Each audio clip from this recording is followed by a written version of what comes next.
Realmente para mí, después de tantos años de estar dedicado a la producción, ver una reunión de este tipo es un halago y es un placer. Yo digo que estamos un poco en el mundo soñado por muchos de los que estamos en este negocio de tantos años. Y así como Víctor habló un poco abrió la ventana al mundo y nos planteó qué es lo que pasaba con el mercado interno, qué es lo que pasaba afuera, yo me voy a meter un poco la tanquera para adentro y contarles un poco de qué manera podemos aprovechar esta oportunidad que se nos está dando actualmente. Por eso, como título de la charla, puse hacia el despertar de un gigante dormido. Creo que de alguna manera la ganadería argentina es un gigante dormido y que ojalá tengamos la capacidad de despertarlo, porque el mundo está esperando que de alguna manera este gigante se despierte.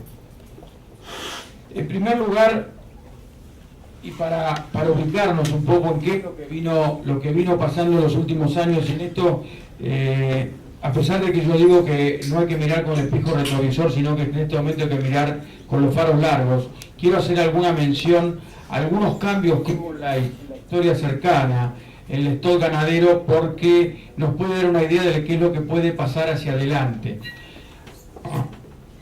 Del año 96 al 98 perdimos 7 millones de cabezas en 4 años. Del 98 al 2007 crecimos en 10 millones de cabezas y necesitamos 9 años para que ello ocurriese. Del 2007 al 2010 perdimos 10 millones de cabezas en 3 años.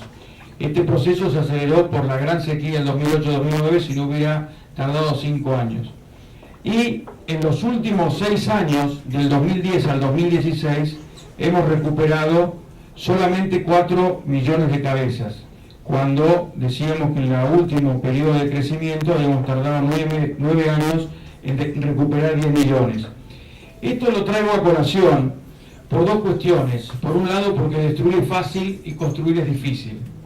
Y por otro lado, porque hemos llegado a un punto en el cual es mucho más difícil la construcción, porque de alguna manera hemos puesto en juego el consumo interno, con lo cual es mucho más difícil el proceso de crecimiento.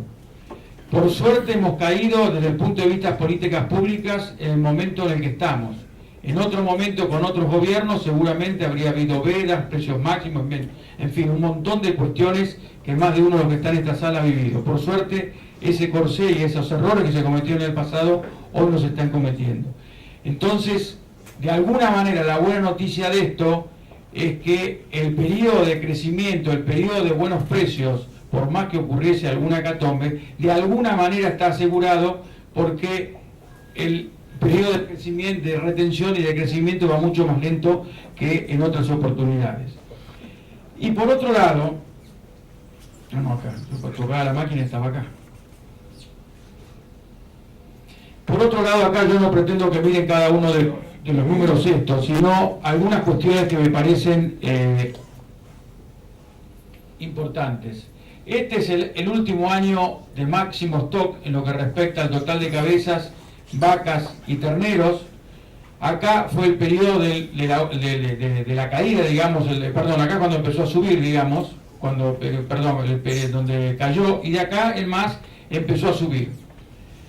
Y lo que quiero marcar es el tema que esto lo tocó Víctor, pero yo voy a tocarlo nuevamente porque me parece muy importante. Nosotros en el 2005 teníamos prácticamente 11 millones de machos castrados, novillos y novillitos.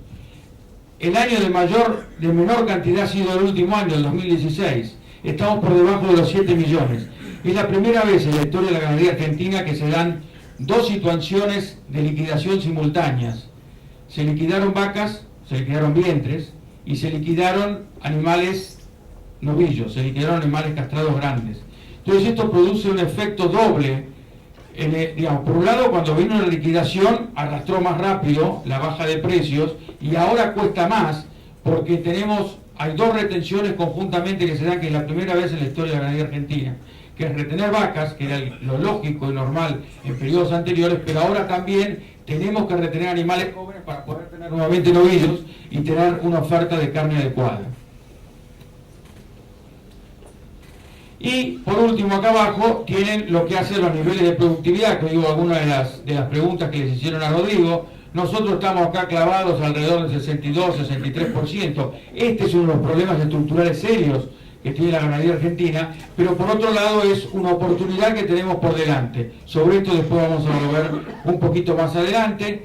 Llegamos a valores muy bajos cuando fueron la gran sequía del 2008-2009, y después tímidamente los valores del destete pareció que quisieron ir subiendo, pero estamos ahí, estamos por debajo del 70, con un promedio que anda alrededor del 70 en la región pampeana, y después en el resto de todas las zonas extrapampeanas anda alrededor del 50%, lo que da el promedio que ustedes están viendo aquí en pantalla. Bueno, creo que el desafío es crecer en producción y productividad, y de esto es un poco de lo que vamos a hablar de ahora en más. Y me voy a referir en las próximas 2 diapositivas a lo que yo llamo uno de los factores principales, por no decir el factor principal del crecimiento de la ganadería hacia el futuro, y algo que está de alguna manera olvidado, que es el pasto. Si nosotros no tenemos la revolución del pasto similar a lo que fue la revolución agrícola que dio lugar a los grandes cambios de productividad en la agricultura, el crecimiento del crecimiento de la ganadería argentina está seriamente comprometido. ¿Por qué digo esto? Porque de alguna manera, si nosotros no producimos más pasto, no vamos a consumir más maíz, que es también lo que necesitamos para poder terminar nuestros novillos. O sea, no tenemos capacidad de carga. Entonces es fundamental que esta revolución se produzca. Y la vaca es la única máquina que la naturaleza nos ha dado para transformar celulosa en carne. Es una máquina maravillosa que no tiene competencia, salvo con la oveja o con la cabra, o sea, con los rumiantes. Entonces, de alguna manera hay lugares del país que van a tener siempre vacas, y esas vacas necesitan pasto. Porque necesitan pasto para tener mayor cantidad de terneros y para que podamos tener mayor cantidad de vacas.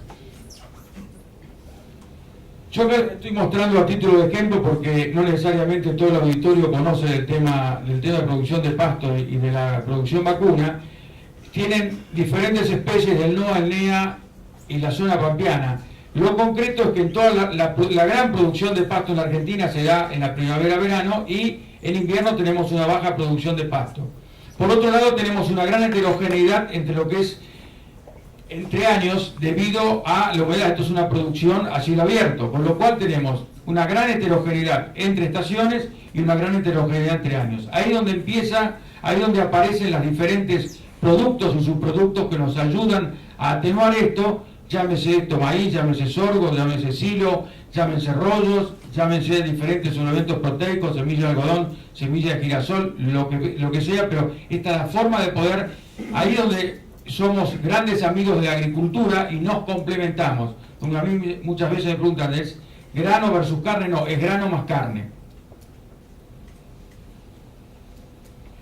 Por eso digo que esto dejo de ser un problema, es una oportunidad. Esto es una foto a título de ejemplo, es en la zona de Maipú, provincia de Buenos Aires. A la izquierda ustedes tienen una pastura natural y a la derecha tienen una pastura cultivada. Lo importante es que podemos producir 3 veces más con una pastura cultivada. Esto, si yo lo llevase a las zonas semiáridas, podría ser un pasto llorón. Si lo llevase al norte sería un gatón panning. Si lo llevase al NEA podría ser una digitaria. En fin, hay 50.000 situaciones, pero todas comulgan en que hay posibilidades de un gran aumento en lo que se refiere a la producción de pasto.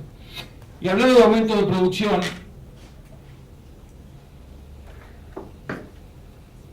hace un par de años atrás me tocó el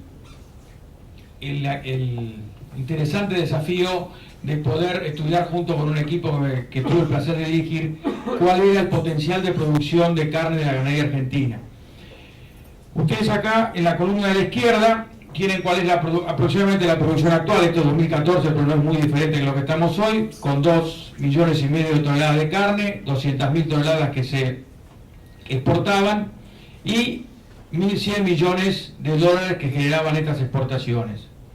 En función de analizar qué era lo que estaba pasando en los productores de mediana producción, digamos, los productores del medio, digamos, los productores del medio, y viendo un poco cuáles eran los índices de producción que teníamos, cuál era la producción de pasto, las necesidades de maíz, en fin, juntando todo eso, llegamos a la conclusión que la Argentina en un plazo no muy largo podía llegar a producir el doble, 5 millones de toneladas, generar 12.500 millones de dólares de exportaciones y producir, como les decía, 5 millones, y acá ya la ecuación van mitad y mitad, mitad para exportación y mitad para consumo. Y en un futuro un poco más lejano podríamos llegar a producir 8 millones de toneladas, con generar 27.500 millones de dólares, y son 8 millones de toneladas, de las cuales el 5 millones serían para exportación y 3 quedarían para el consumo. Ahora, ¿qué haría falta desde el punto de vista productivo para esto? Bueno, las dos cuestiones centrales para que esto fuera factible es que la producción de pasto pase de 100 a 140 y en una segunda etapa a 170, y el consumo de maíz pase de 3 a 9 y a 14. O sea que cada vez utilizamos más pasto y utilizamos más maíz. Uno de los grandes desafíos que tiene la Argentina es que no salga más un grano de maíz como maíz de los puertos de Argentina, sino que todo salga convertido en carne. Carne vacuna, carne de pollo, carne de cerdo, leche y todo lo que a ustedes se les ocurra, pero que salga transformado en carne. Eso es uno de los grandes desafíos que tenemos nosotros por delante. ¿Qué implica esto? Pasar estos índices que hablábamos hoy de destete del 64-65%, pasar al 75% en una primera etapa y al 82% en una segunda etapa.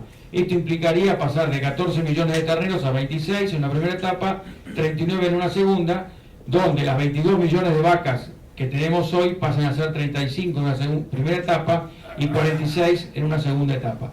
Todo esto, repito, no es ciencia ficción, esto está tomado en base a la producción que tienen hoy en día productores medios, en el caso de la columna del medio, y que tienen productores de punta en la última columna. Esto no es información proveniente de estaciones experimentales o de la universidad, no porque genere mala información, sino porque lo que quisimos hacer en este trabajo es reflejar lo que realmente los productores están haciendo hoy en día. Bueno, y esto dentro del trabajo que hicimos para la mesa de las carnes. Planteamos este año el desafío, esto es fruto de un trabajo que presentamos este año en la Exposición Rural de Palermo, llegar a estas 5,5 millones de toneladas con un 75% de destete y una media res de 300 kilos. El potencial estaría acá, hoy estamos acá. Dejamos al propósito esto en blanco, porque el desafío es, podemos llegar muy rápido o llegar muy despacio o no llegar nunca. Todo va a depender de cómo respondamos en base a las políticas públicas y los escenarios que se generen para poder llegar a esos niveles de productividad. Cuando hablamos de estos niveles de productividad, además, no solamente nos estamos comparando con lo que hacen nuestros productores en la Argentina misma, sino que nos queremos comparar también y ver qué es lo que pasa en otros países del mundo. Y ahí nos encontramos con que cuando hablamos de niveles de destete, nosotros estamos acá, Uruguay ya está por encima de nosotros, y Australia y Estados Unidos, que tienen condiciones muy parecidas a las nuestras. Australia, yo le diría que inclusive son condiciones más complicadas que las que tiene la Argentina. Nos encontramos con niveles de destete del 78% o 87% en Estados Unidos, donde la cría es a campo abierto también. Y cuando vemos los pesos de la media res, Argentina está en 225 kilos, y Uruguay ya está en 245, Australia en 250, Estados Unidos en 360. O sea, claramente, tanto internamente como ejemplos a nivel mundial, nos dicen que lo que estamos planteando no es ciencia ficción, sino que es realmente alcanzable. Acá tienen analizado el resultado de sistemas de engorde en base a recría, compactura, verdeos y suplementación. Esto es verdeos de invierno y corral, y esto es corral exclusivamente. Lo concreto es que en este análisis del 2010 al 2015, los planteos pastoriles con suplementación o terminación a grano están en rentabilidades por arriba del 20%, los planteos con recría sobre verdeos de invierno y terminación a corral por arriba del 10%, y promedio de 5 años, corral de animales grandes trabajan a pérdida. Si vemos una simulación del último año, hecha en el otoño de este año, nos encontramos con que pasto y grano tiene esta rentabilidad. Acá tienen el valor 0, por ahí los que no alcancen a ver, y acá tienen el 10%. Concretamente, los que hacen pasto y grano, verdeo y corral, o el corral de animales livianos, tienen ganancias que van entre el 0 y el 10%, y los corrales pesados o el corral clásico también de animal más pesado está por debajo del cero. O sea, claramente el negocio de recría a pasto y terminación a corral es el negocio que tiene mejores resultados económicos. Esto es información real de campos del oeste de la provincia de Buenos Aires.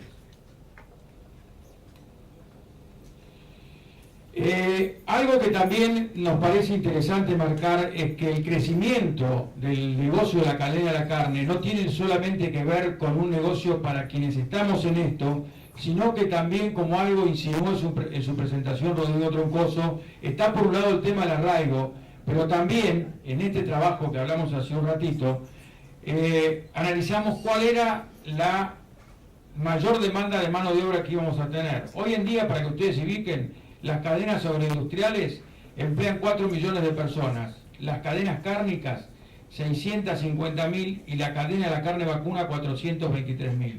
Si pasamos a 4 millones y medio de toneladas de carne, generamos 162.000 puestos de trabajo más.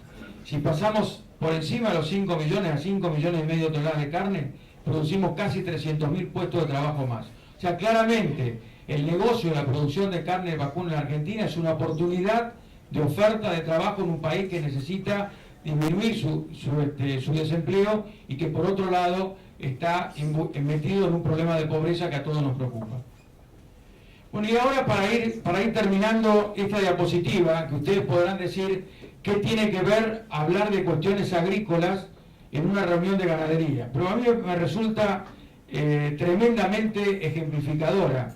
¿Por qué? Porque nosotros en la década del 80 estábamos alrededor de las 30 millones de toneladas de producción. Acá está maíz, soja, trigo y sorgo, o sea, los cultivos más importantes. En la década del 90 andamos acá por los 40 millones. Y en algún momento acá de la década del 90 se empezó a hablar de que Argentina podía producir 100 millones de toneladas.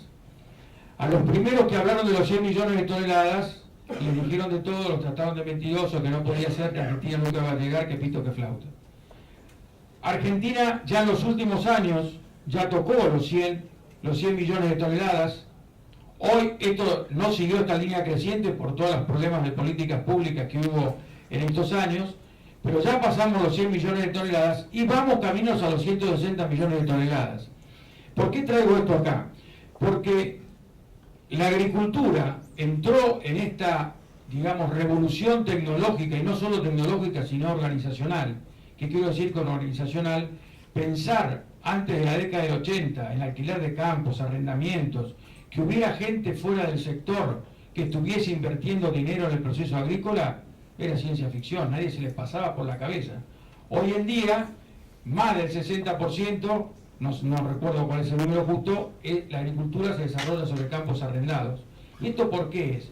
Esto ocurrió porque de alguna manera el productor que haciendo eso agricultura sacaba X pesos, vio que venía otro de afuera que le dejaba más plata, con mayor seguridad, y él no solo vivía tranquilo, sino que además tenía seguridad de cobro y había otro que laburaba. Esto fue lo que ocurrió. Y este proceso creo que va a venir también en la ganadería. Esto es un ejemplo. Porque de alguna manera para que estos cambios se produzcan, tiene que haber una revolución tecnológica. La tecnología está. Y tiene que haber también una revolución organizacional.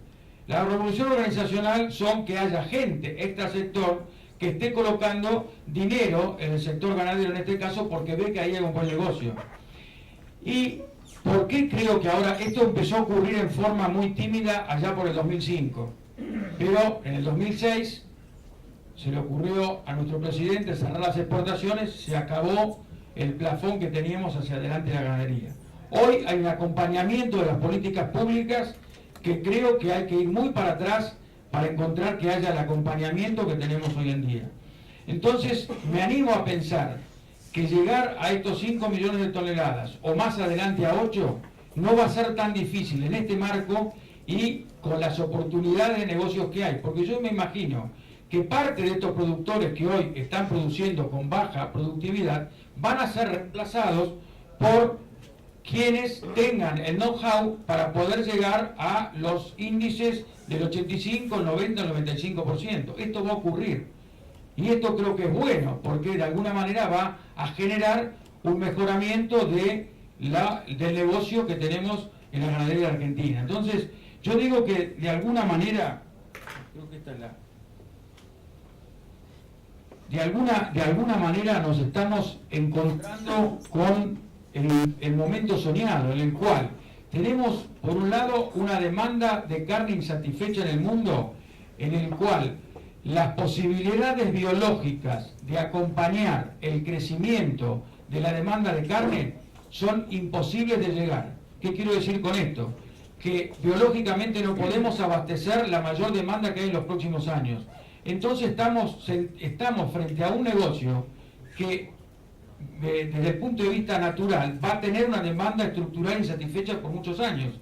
Y la buena noticia es que Argentina, el Mercosur en primer lugar, el Mercosur es la única región del mundo que está en condiciones de aumentar en forma importante la producción de carne en los últimos años. Y el único país del Mercosur que tiene posibilidades de generar mayor cantidad de carne de calidad somos nosotros. Entonces creo que esto es el momento soñado y creo que sería, digamos, las generaciones futuras nos van a decir de todo si nosotros no somos capaces de aprovechar esta oportunidad. Y en línea con esto, creo que es importante remarcar algo que se dijo hoy, lo comentó Rodrigo, lo comentó Víctor también, pero la generación de la mesa de las carnes. Que se hayan juntado 24 instituciones que conforman las entidades que están en la mesa de enlace, o sea, los productores, las entidades que producen, las 4 instituciones que producen la mejor genética vacuna del país, los consignatarios, las 5 cámaras frigoríficas, el gremio de los empleados rurales, el UATRE, los 2 gremios que conforman la industria de la carne, y entre todos hayan podido llegar a hacer una propuesta común que el año pasado fue planteada a todos los candidatos con posibilidades de llegar al gobierno, y hoy el gobierno actual la ha tomado de alguna manera como propia, y nos dijeron coincidimos en el 95% de lo que se plantea, creo que es una buena noticia. Acá lograr el consenso entre actores tan diversos y con historias tan divergentes, creo que ha sido uno de los mayores éxitos de los últimos años y podemos decirlo con gran alegría, junto con Víctor, de estar coordinando técnicamente esta mesa.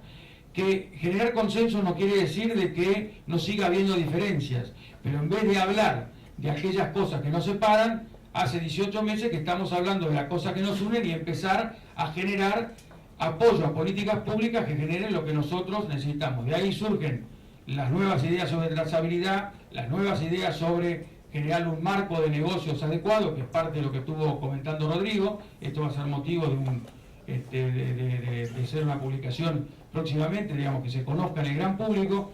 Pero creo que lo importante es, y acá tienen los cinco puntos, no los voy a leer en detalle, pero es incremento de la oferta de novillos para lograr mayor producción y productividad del rodeo, control de las reglas de competencia, mejora de la calidad institucional, mejora del acceso comercial y sanitario, incremento del empleo formal, recuperar productores caídos del sistema, fortaleciendo el arraigo regional.